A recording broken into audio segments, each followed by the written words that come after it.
This is the first of a series. There'll be four different Thursday evenings.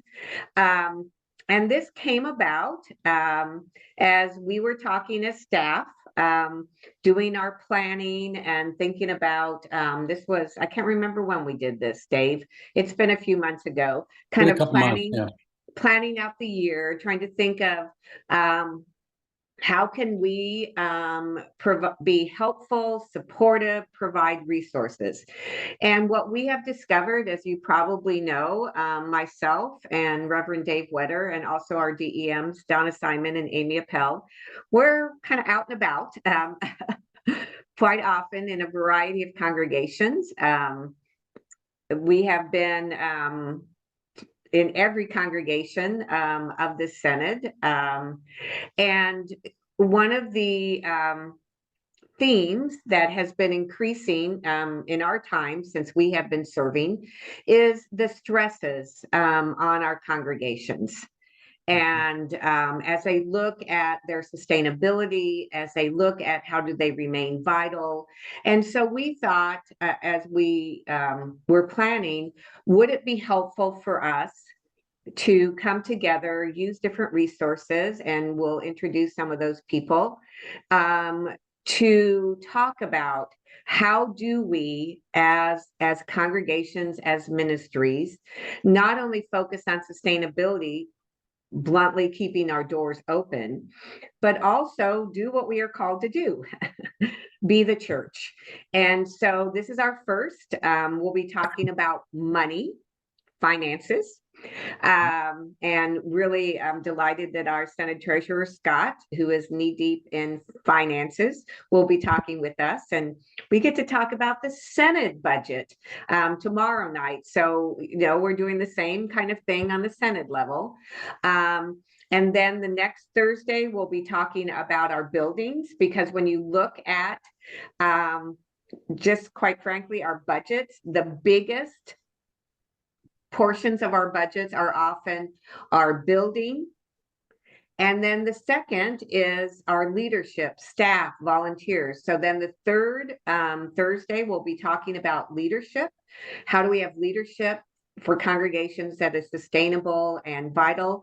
And then our fourth Thursday, we're hoping to kind of bring things together. It's like, okay, we've heard this. These are different resources. These are different things for us to think about. How can we then bring it together? So that's what we've outlined, and you can join each Thursday evening. We will also have these recorded, but the advantage of joining is that there will be opportunities, as I said, for us to get into breakout groups and actually start applying this to our own congregations and our own situations. So that's an overview of what we hope to do on these Thursday evenings. And again, really appreciate you joining us. What we're here to talk about, we don't have answers. I'll preface it with that. We don't have a magic solution, but we do have ways to invite you to talk about this. And then what are different resources? What are different possibilities? Because in the midst of some of the stresses and challenges that our congregations are dealing with, oh my goodness, there is so much creativity going out there as well. And so how can we share that with one another? And so our topic, sustainable and vital congregations, discerning and planning for the future. So when we start talking about the church, it is always good to begin with scripture. If we're going to get into how do we help create more sustainable and vital congregations, we first need to talk about why. Why do we do this? Why do we put the effort? Why are we giving money? Why are we supporting and so forth? And we go back to what Christ has called us. And I like these two scriptures, and I'm sure they're familiar to you. 1 Peter 2, come to Christ, a living stone. And again, let these images play with you, because we'll also be talking about buildings. A living stone, though rejected by mortals, yet chosen and precious in God's sight. And like living stones, let yourselves be built into a spiritual house, To be a royal priesthood, excuse me. You are a chosen race, a royal priesthood, a holy nation, God's own people. Do you hear that? Each and every community across the Synod, faith community, is a royal priesthood. We are God's own people in order not just to keep the doors open for our sake, even though we have so many memories and traditions and so forth, but in order that you may proclaim the mighty acts of the one who called you out of darkness into marvelous light. We do this in order to participate in God's light in the midst of the darkness of the world. That's why we do this efforts. That's why we care. And then another simple scripture is John 21:15. Simon, son of John, do you love me more than these? Yes, Lord, you know that I love you. Jesus said to him, feed my sheep. And we know that God's sheep, God's people are, yes, within our communities, faith communities, but they're also in our neighborhoods. They're also across the world. So how do we in our ministry be fed so that we can go out and care for God's people? So always keep in mind as we're talking the why. Why do we do this? Why do we make decisions about supporting this with the budget or not this? Why are we using our building this way, not this way? Always talking about the why and coming back to who God has called us to be. We are the body of Christ, a living stones. So how can we be that through our communities? And so as we have looked ahead, as I've said, we have been visiting many congregations, have had multiple conversations. Dave Wetter works a lot with mobility and transition, and believe it or not, there can be a few crises and challenges. And so I want to then now go to what are some of the challenges that we are seeing from our perspective as we go around the Synod. I don't think any of these will surprise you, right? We are seeing declining financial resources. There's less money. And again, if you were at the Synod Assembly, you know that the Synod budget, we've seen a significant decrease in mission support. And I don't say that to shame anybody. I say that that's a reality. What we're experiencing on the Synod level, congregations are experiencing within their communities. We have, some have, but many have not gotten back to pre-pandemic number of worshipers, contributors, and so forth. So we're working with smaller budgets. At the same time, we are dealing with increasing costs. Again, should not surprise you. I'm betting that all of you are experiencing what we have. How much more is your insurance these days than it was before, right? And in order, and appreciate this for staffing, again, cost of living, all of those things. I mean, that was a huge topic in the election, the economy, and we all are facing those realities. It costs more. So things are costing more at the time that we have less money to work with. And so we're having to make decisions. Another challenge is that we are doing this in the midst of a shifting culture. I have shared with the Synod Assembly last year. It was something I shared first with the staff. And this phrase keeps going round and round in my mind. And I unfortunately think it continues to be true. The culture we live in can be ugly. We say some very ugly things about people to people. It is scary. We talked about the snow here, the wildfires in California, the violence, the wars, Gaza, and so forth. And it can be mean. I read an article recently in the New York Times and talked about what they experience as a decline in what we would call decency with one another. We've kind of lost track of how to be decent and helpful. And so we are being church in the midst of a culture that is not the same as when I grew up. And not to make any comments about the ages of the people in the room or here, it's different. And so we're also trying to navigate, how do we do this? If we say this, people think we're being too political. If we don't say this, or whatever, it's just really hard. Okay. In the midst of that, our neighbors continue to have needs, right?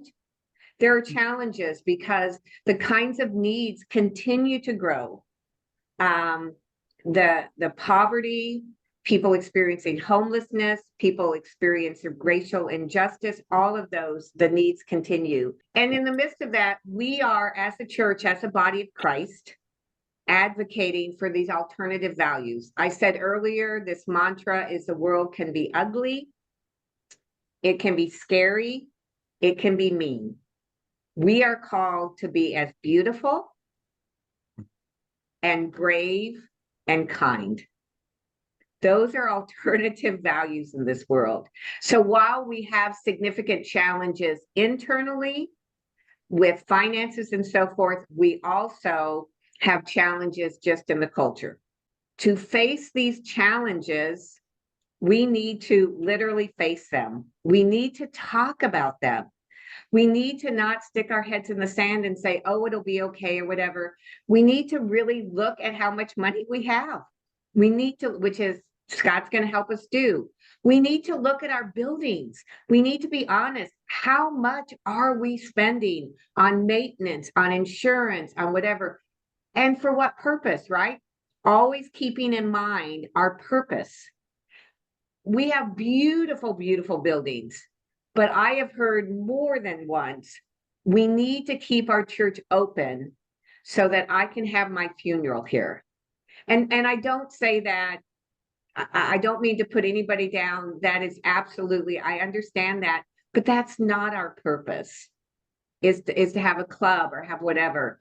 So shrinking realities, aging buildings, but we are called to participate in God's mission. And we're also called to remember, and at least I have to be reminded of this. My spiritual director and I often talk about this. This is Christ's church. This is not ours. The Holy Spirit has breathed us into existence and calls us to be the body of Christ in this world. It would be easy to say, it's a lot. Let's just move on to the next thing. I do believe absolutely the church is changing and we are part of that movement, but that doesn't mean we stop being the church. We are trying to figure out with the Spirit how to be the church in these days, facing these challenges, being honest about them, not in a pessimistic, oh, woe is us, but in what are the opportunities for us to step up. And that means discernment, my friends.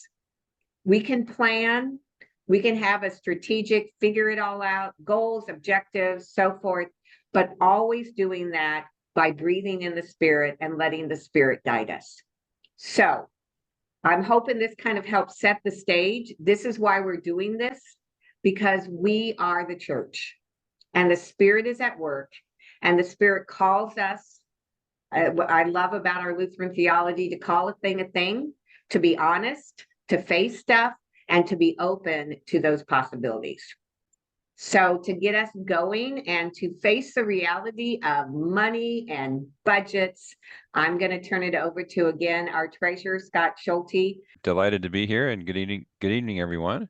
Budgeting and use of funds. And to me, as I started to kind of decompose what does that mean, I came up with the following agenda, which is on the next slide, of what I wanted to talk about this evening. And that is, okay, so what's the budgeting process, right? When we say we want to put together a budget, how does that work? What are some of the best ways to do that?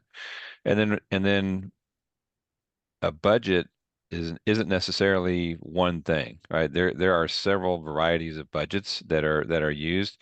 It kind of depends on what your purpose is for putting together the budget. How's it going to be used? Well, who's the audience going to be?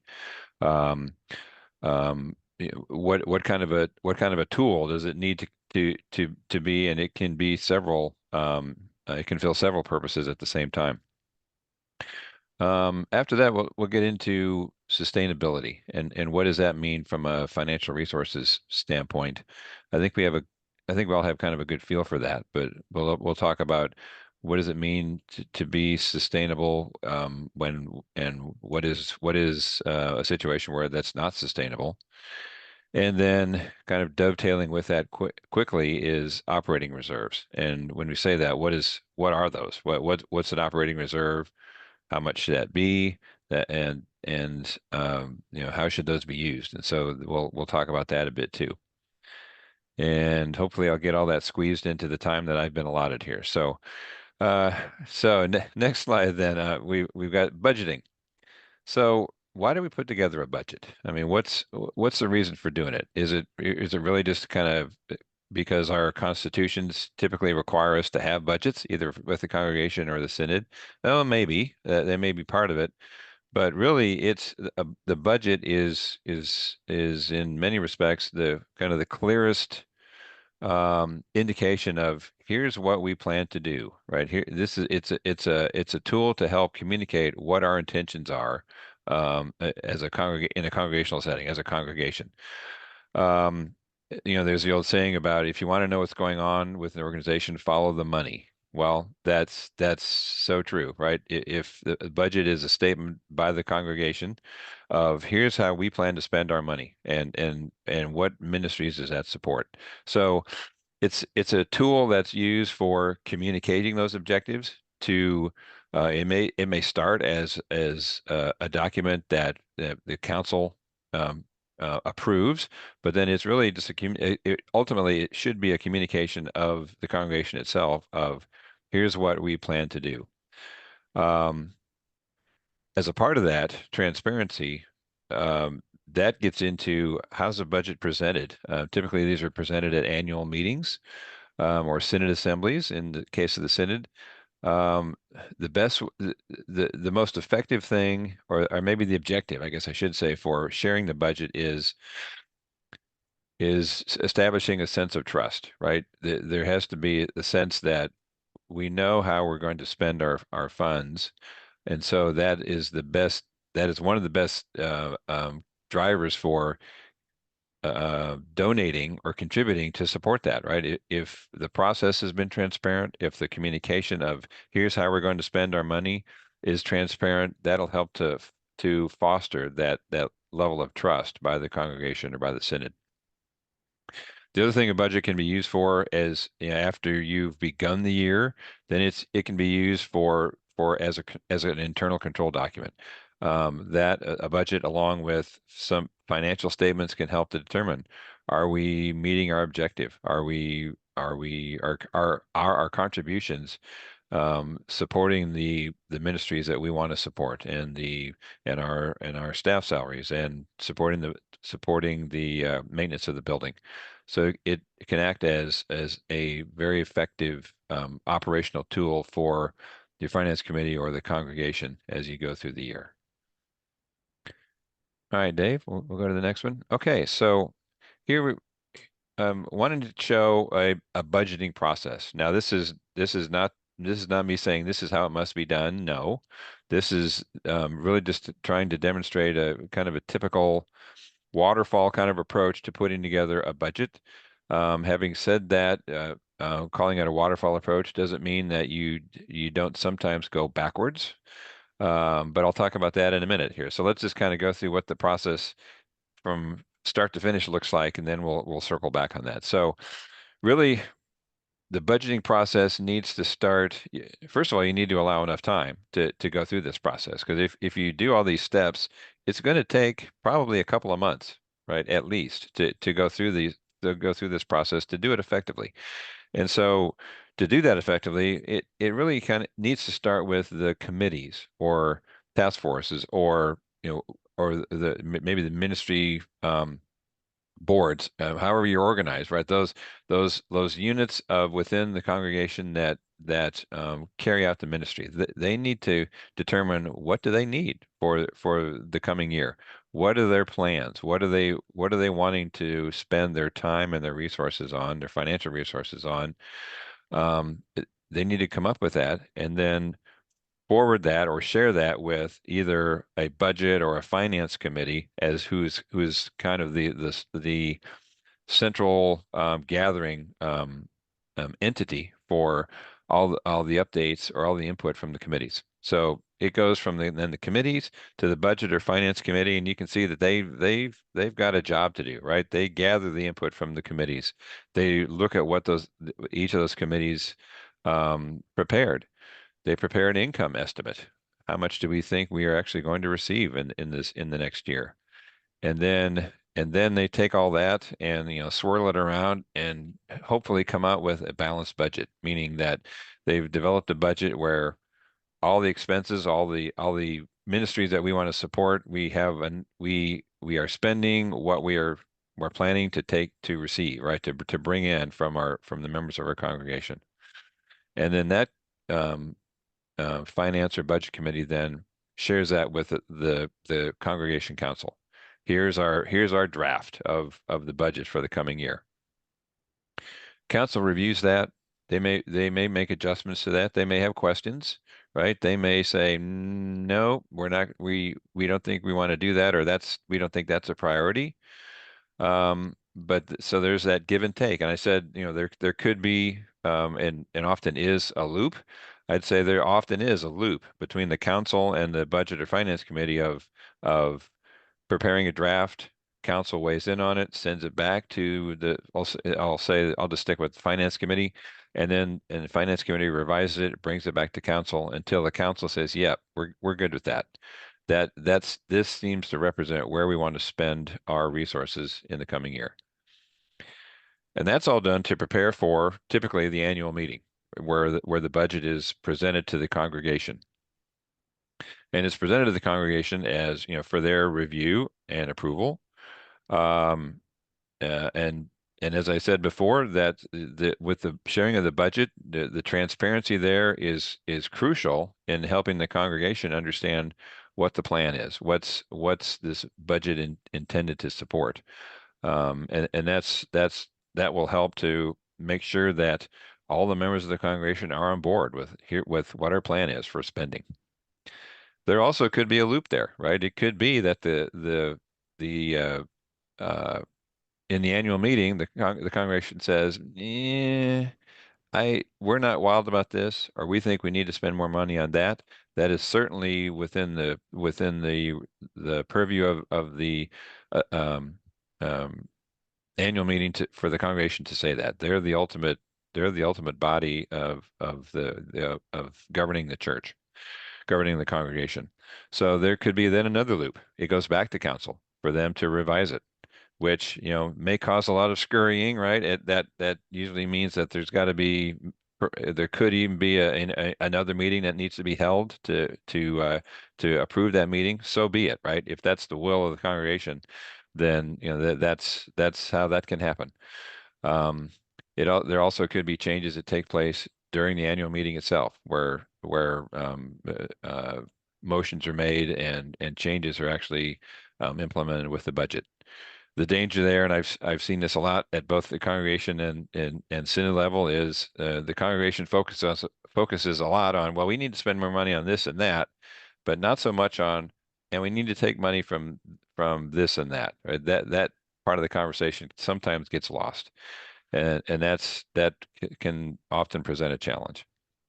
So with each of these steps, like I said, I didn't draw it on here, but there's definitely a loop that can be involved in going from the succeeding step back to the previous step to rework the budget. Okay, so I wanted to break out. I talked about the finance committee, and I'll just stick to calling them that. Um, uh, to decompose the work that they do a little bit, because that kind of is the central team that does much of the work of this budgeting process. So as a part of that, I want to talk about then okay, what are the types of budgets that are commonly or can be created? How do we determine or what should be included in determining a forecast for the amount that we expect to be given in the upcoming year? And then what is a typical budget breakout? The bishop kind of alluded to that for some of the big rocks in that, but I'll show you what I have determined from experience and also from I'm looking at some national averages for that too. So which I think it's kind of interesting to see that. So we'll go on to then types of budgets and talk about that. The first one on here, a program or narrative or narrative budget. This is a budget where um, there's there's less reliance on numbers and it's more textual. And it's often used for presentation when perhaps as a brochure for the congregation or um, uh, a less sleep-inducing kind of presentation of the budget to really better explain. Here are the ministries that we support. Here are the things that we do as a congregation, and then having maybe more summarized numbers to say, and here's what these things are going to cost us. An example of that, Dave, if you click on that program narrative, it'll take us to a page. There we go. So this is a page out of the Synod's narrative budget where we talk about, like the first one, we are church together, and it talks about half of all the contributions received by the Synod being shared with the church-wide organization, and then what that amount is. But as you see, this doesn't really look like a budget. It's really more telling a story. And then yeah, it does have a number, right, to say that, and this is what we're going to spend here. But that just kind of helps to tell the story, right? It you have the explanation of this area of ministry and then what the cost to support that is. So that's a narrative budget. It's also often called a program budget, but they're basically the same thing. And then Dave, if you hit that red button there, we'll go back to the. All right. So a line item budget is what you would think typically as a budget, right? It looks like an Excel spreadsheet because it often is. And that's where you can share where all the nitty-gritty details of a budget can be shared. We're going to spend X dollars on the breakout of all the different items that we typically support as a congregation or as a synod. And Dave, if you click on that one as well, the line item, it'll take us to that. So here's an excerpt from the recent synod budget, which shows you the different line items that we have in our budget and that we share with the Synod Assembly every year. So it talks about salaries and it talks about travel and it talks about the partnerships that we support or as we can, and then what we anticipate spending on rent and depreciation. So it gets into those details and it shows a lot of numbers, which uh, oftentimes, half the audience is going to glaze over pretty quick, right? When you're sharing these numbers, but the other half is interested, right? They want to know. They want to know how are you going to spend the resources and the budget. This budget then will provide them that answer. Here's how we're going to spend it. And this is about as transparent as you can get, right? Because it's showing exactly what we're spending on it on each of these categories. Okay, let's go back and finish the rest of that list then. A zero-based budget is um, is kind of what you would think. That is, you start with a blank piece of paper and you start adding in those items that are important, that are urgent and important, right? That are, we'll call them must-haves. And if you really look at it, we did this exercise a while ago, maybe 8 years ago, 8 or 9 years ago, as a Senate Executive Committee, where we took this approach to looking at the budget, and when we boiled it down, we talked about what are the expenses that we must support, what are the things we must spend money on, and what we came to was really the only thing that we must spend money on is we are required to have a bishop, and so that means we need to support the bishop with a salary and housing allowance and those kinds of things. That's a must. Other than that, everything else is up for grabs. And so if you take that approach of starting with what are the must do's and then add in what are the important things, and then leaving the other things behind if you need to, then you have built a budget that focuses on those things that are of vital importance to the congregation or to the synod, and have made sure that you've covered all those. A unified budget really brings in, if you have several different ministries that you're putting them all into one budget to provide a consolidated view. Uh, my congregation, for example, we have a preschool as a part of that, and they have a separate budget that we don't share as a part of our overall budget. It is a ministry of our congregation, but we have a director that manages that budget. We do show some interconnection, but uh, so then that in that case that's not a unified budget. If we were including all of that into our budget, then it would be unified, right? Then the congregation would see all the expenses, including what's being spent for the preschool, and on a very detailed level. And then I think the last type of budget I had on here was capital, if I remember correctly. It is if you are conducting a building program or some sort of a large capital campaign, then that would have its own budget, and that would be expected because often those are or could be multi-year, and so that budget would need to encompass the entire program, and not be limited to just 1 year, like a typical operating budget for a congregation would be. So there we go. Those are some typical kinds of budgets and just wanted to kind of review those. So determining an income forecast. Information to include in that. How do we do that? Well, it's always been my experience that the best predictor of what's going to happen next year is what happened this year. Um, and that goes for expenses and also for income. Now, I say that, and that can be a good starting point, but you also need to take into account if you know that there are going to be changes of note in next year's budget, then you probably need to take those into account. If you know you have a capital campaign going on that's going to provide some funding or some funds for your operating budget, you need to include that. That needs to be part of that forecast. Also, on a bit more negative note, if you know that you have members that were large contributors that are moving or maybe have passed on, that may be something to consider too, as you prepare a forecast. So I think maybe the best thing I would say is taking a look at, kind of like the weather forecaster, right? The first thing they do is take a look outside, see what's happening now. I would say do the same thing with starting the work on a income forecast to understand, well, what's happening this year, and then build on that with those large items that you know are going to happen in the following year, and then adjust accordingly.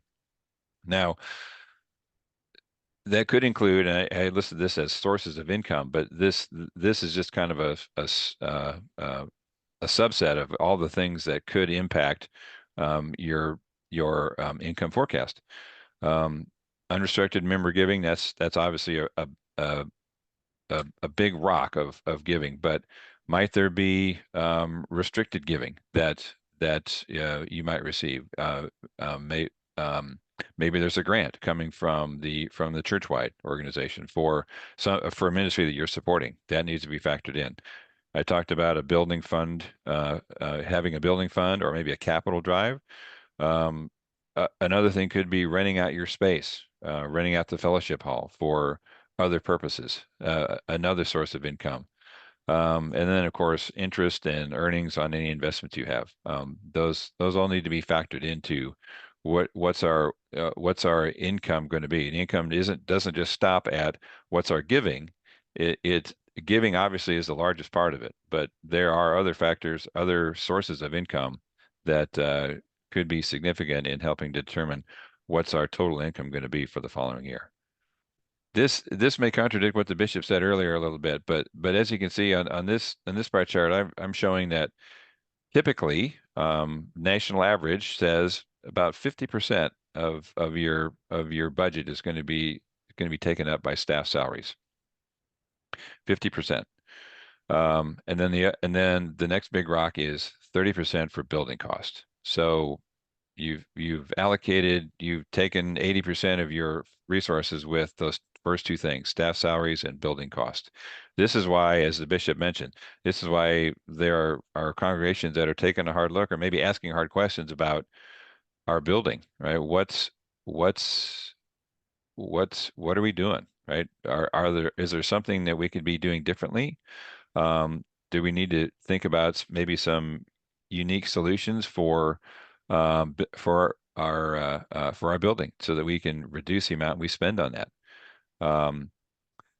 Um, Staff salaries, that's always going to be something that is going to require close scrutiny. And that's always a tug of war because I think many members of congregations, and I've had this question oftentimes where there the exclamation about we're spending way too much money on staff salaries. Well, typically, I usually what the answer is, well, we're usually within this close to what this percentage is. I think this can be used as well, if you're spending about 50% of your staff salary, then you've got good company because this does represent some national averages. And then you see the rest of the pie, right? We've got giving and missions at 10%. Savings, which is that's a good one. That's certainly a huge factor for sustainability. If you can consistently put away funds, and often this is put away funds for building repairs, right? That's often what that's for. But if you can put away some funds to help um, in maybe future years, then that's a big part of sustainability. And then the last little skinny sliver there, 1%, is outreach. I think a lot of these things you can say, well, wow, we're only spending 10% on giving and missions, but that's a large part of what we do. Yeah, and it probably is, but it doesn't necessarily mean that you spend a lot of money on that. It's just showing how that money is allocated because I would suspect in a lot of cases the large a large part of your staff time is spent on mission mission work, right? And on doing and on outreach, right? And doing the things that the congregation has said they want to do that may not cost a lot of additional money, but it certainly is supported by staff salary. So sustainability. To me, from a financial perspective, that really means living within your means, or the congregation living within what they expect that they will be receiving in income or in contributions for the year. That can be difficult, right? It requires some discipline to be able to, as you're working on a budget, to be able to take things out that you can't support. Um, uh, and I mentioned earlier, right, that it's easy for members of the congregation in the annual meeting to want to add items in to spend more money, but it's the other part of that, living within our means, that's the more difficult part of that. And so this is where some tough choices need to be made. Or, as the next bullet says, identification of additional sources of income. If there are some um, mission ministries that the congregation wants to support, feel strongly about supporting, but the anticipated income is going to be short of that, then there needs to be some thought about what are some of the ways that we could augment the income that we have. And when I say that, I am not looking at or I'm not saying that we should look at using some of the reserve funds or some of the savings. I would say that those things, and I'll talk about this in a minute, but so I don't want to delve into this too much here, but um, um, living within our means means not having to continually rely on the money that we've set aside or that money that we've saved for getting through lean years. It's really do we do we have a vital activity or a vital congregation that has activities where we could identify additional sources of income and be creative in how we fund some of the things that we want to do. So a part of that means, well, okay, so if we are struggling a bit with living within our means, then perhaps we need to prioritize our spending. And um, that can be done kind of two ways. One is if to prioritize it, you can identify spending that will not occur unless the money is available for it. I'll call that kind of a two-tier approach, right? Tier one is these are the things that we're going to spend our money on. Tier two are things that we want to spend money on these things if we have as we go through the year, if we have the funds to do it, then we'll do that. Um, that also has a positive benefit in that if someone raises during the annual meeting to say, well, there's this item in tier two that I think we should really do, the answer can always be, well, yeah, we can do that. All we need is the contribution to support it, right? And so you've already provided a list to the congregation or to the synod of here are the things that we want to do that we can't afford right now. If we have the giving for it, we'll do them, right? It's somewhat of a challenge. The kind of the harder part of prioritizing is um, identifying those things at the beginning of the year, those areas that you would reduce first, right? That has a bit more of a negative conversation about reducing those if necessary, and a lot of times we even have it on our synod budget where we have kind of put priority numbers for items, and so we like a newspaper. You start editing from the bottom, right? And if you need to, again, a more negative connotation, but that also implies that the message can still be to avoid these cuts. We need to we're asking for more contributions from our congregation. All right, Dave. And then kind of furthering that conversation and around contingency planning and um, uh, and this is having this plan is having it up front takes much of the emotion out of it when you actually need to do it. And so you need to look at as if we do need to implement some reductions in our budget, how do we do that? What's the process for that? And so I've listed a couple of ways to do that and some factors to think about. You could, for example, you could just take a look, go just across the whole budget and say we're going to give a haircut to every category we have, and just a little bit from each category. Or you can take a more targeted or more surgical approach and take larger cuts in areas that maybe are um, uh, turned out to be less important as you went through the year, or maybe that we tried it and it didn't work, and so we can maybe cut some of those fundings. That's possible. You could also look at operations, processes, or technology-driven cuts. So we're going to change the way we do something about how we support our ministry, an operational. So we're changing our operation. So that could lead to a reduction in what our spending is, or we're changing a process, or technology-driven cuts. Well, do we really need? Let me think of something. Um, do we really need to buy, say, a new computer for this year for our church administrator? Perhaps we can stretch that another year and cross our fingers. Or there are maybe other technology cuts. Maybe we can cut back on our phone service, or maybe we can cut back on some other technical thing that we had wanted to fund, but we'll delay it a year. Perhaps. I mean, those are some things to think about. Other factors to take into account, what's the nature of the deficit? Is it being driven by something in particular? And so maybe that requires some specific actions, some specific remedial actions to address. How quick a timeline are you looking at? Is this something that needs to be done quickly, or could these reductions be implemented over a period of time to help get us back into balance?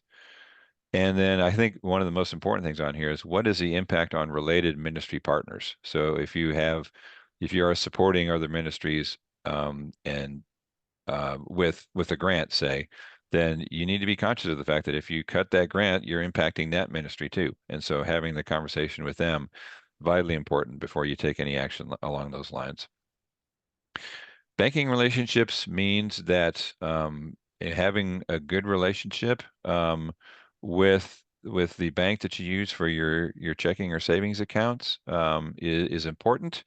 I think a prime example here is if you're encountering some difficulties, maybe talking to the bank that holds the mortgage for the church. Maybe we could skip a few months and only make interest payments for those months. Yeah, it will extend our debt, but it'll help with getting through some rough spots. That's an example of leveraging a banking relationship. And all of this needs to be communicated, right? These can be planned, these can be thought out, but they need to be communicated to have the maximum effect on helping to maintain sustainability, and again bringing the congregation on board with the actions that's being taken. All right, and then my last topic, then operating reserves. So, what are operating reserves? Those are basically funds they're unrestricted from an accounting perspective. They'd call them unrestricted fund balances. So they're similar from a business world terminology of retained earnings or retained equity. They're funds that have been set aside.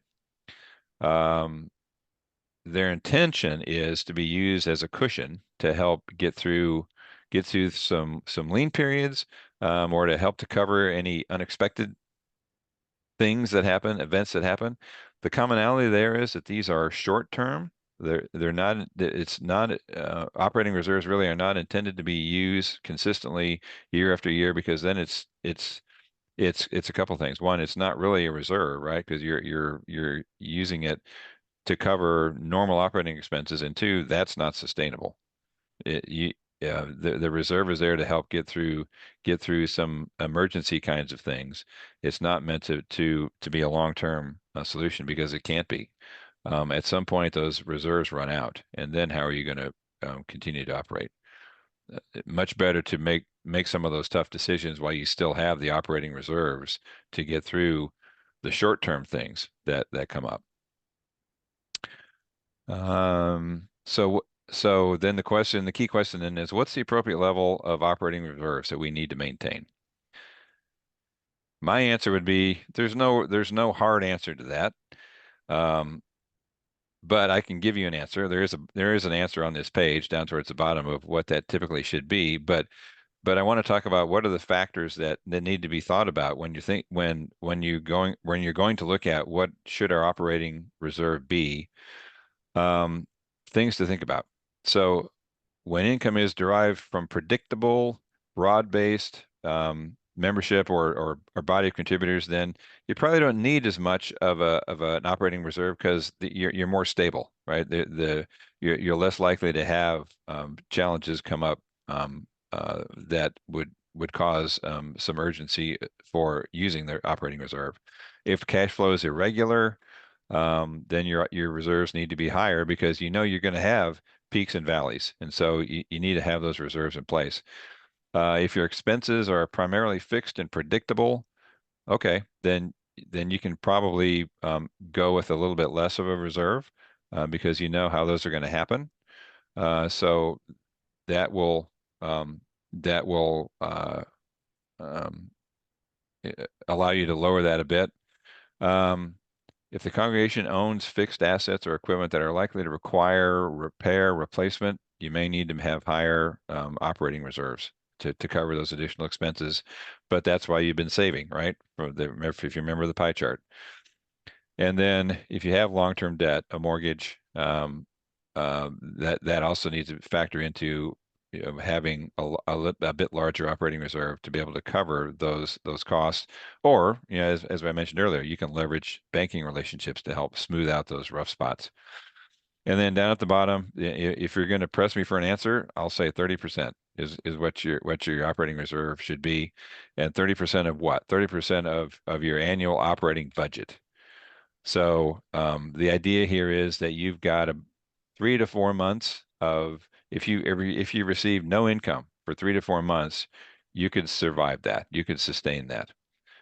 So that's where that 30%, that's really how that 30% is kind of derived. Um, so that's, if you want a quick answer, that's, you can go with 30%, but that may not be right, depending upon the other factors that I talked about earlier, that may be presenting themselves to you. All right, and I think I'm done. There we go. So, thank you for the opportunity, Bishop. Thank you for asking me to do this. This was I enjoyed putting this together very much. So, and was glad to do it.